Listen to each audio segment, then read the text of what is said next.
ఈరోజు మనం పెరుగు యొక్క ప్రయోజనాలు గురించి మాట్లాడుకుందాం. నోరూరించే వంటకాలు ఎన్నున్నా చివరిగా ఒక్క ముద్ద అయినా పెరుగన్నంతో తీసుకోకపోతే మనలో చాలామందికి ఏదో వెలితిగా ఉంటుంది. నిజానికి ఈ అలవాటు పెద్దపేగు క్యాన్సర్లని 20% పైగా తగ్గిస్తుందని అమెరికాకు చెందిన మాస్టనరల్ బ్రిగ్హామ్ అనే ఆరోగ్య పరిశోధనా సంస్థ తేల్చింది.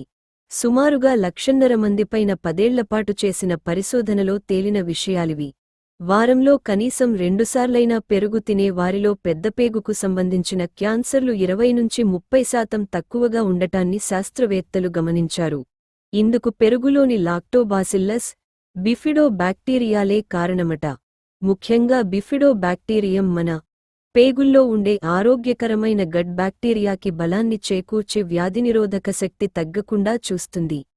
క్యాన్సర్ కణాల ఎదుగుదలని అడ్డుకునే శక్తి కూడా పెరుగులోని బ్యాక్టీరియాకి ఉందని ఈ పరిశోధనలో తేలింది.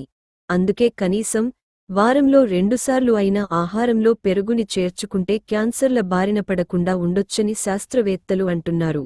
ఈ వీడియోను లైక్ చేయండి. ఇలాంటి మరిన్ని ఇంట్రెస్టింగ్ విషయాలు కోసం మన ఛానల్ సబ్స్క్రైబ్ చేయండి.